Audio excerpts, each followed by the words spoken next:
he was a booze hound. "I'm Faye Quick," I said. "Good for you." "Mr. Mason, I came for the job. You want a good secretary or not?" That got his attention.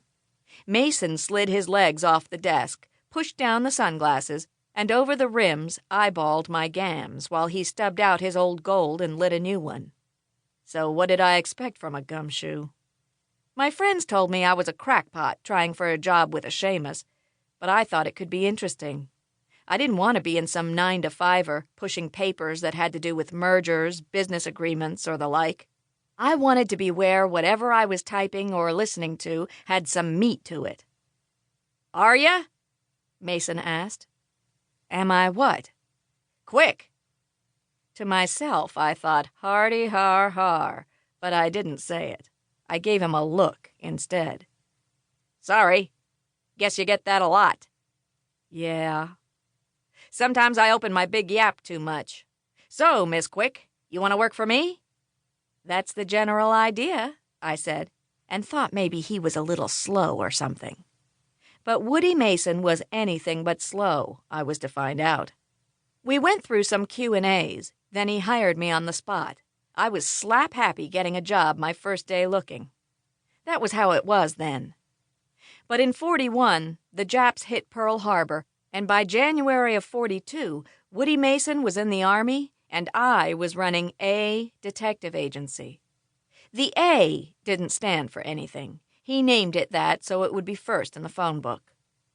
By the time I took over, I knew almost as much as Woody, but in the beginning, it was a scary idea. "I'm not sure, boss." Quick, you can do it. I got complete confidence in you." "Yeah, but I don't." "Listen, when I come back from this clam bake, I want to have a business to come home to. You got to keep the home fires burning, like they say." "That's not what it means. A girl like me packing a heater and chasing the bad guys? Keeping the home fires burning means sitting in the nest waiting for your man." "Ain't I your man, Quick?" Woody smiled, the dimples making their mark in his cheeks, and my heart slipped a notch. I wasn't in love with Woody, but he was a looker when he gave you the smile. Mostly he reserved it for female clients, but on that day he brought it out for me. "You're my boss, Mason, not my man." Hell. You know what I mean."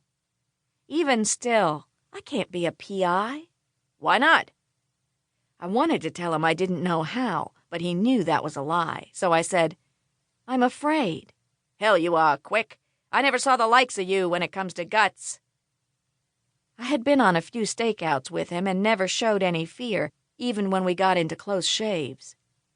"If you're thinking of some of the cases we did together, well, I had you with me, Mason." You could have handled them alone." "How do you know?" "I know you, Quick. I knew it from the first day I laid my headlights on you."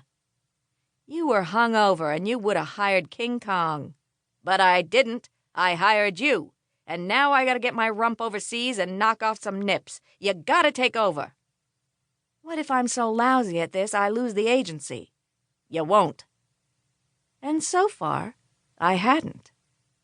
I'm not what you'd call a raving beauty, but some even call me pretty, and I agree, I'll pass. Take today. I was wearing a short-sleeved cream-colored dress that was covered with bright blue intersecting circles, cinched below my bosom and belted at the waist. My hair was black, the long sides ending in a fringe of manufactured curls, and every hair in my pompadour was in place. But I was getting sick of this style, and I'd been thinking of changing. Maybe I'd get it cut short, shock the pants off my pals. Rolling and pinning were getting to be a pain in the derriere. My mouth was small but full. My nose had a little bump, but it was okay.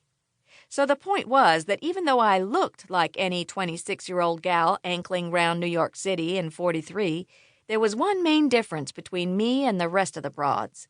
Show me another Jane who did my job and I'd eat my hat. And I wouldn't relish that because my brown felt chapeau had a bright red feather sticking up from the left side of the brim, and I knew the feather would tickle going down. Once or twice I had some numbskull who thought a dame couldn't handle his so-called important case, but most people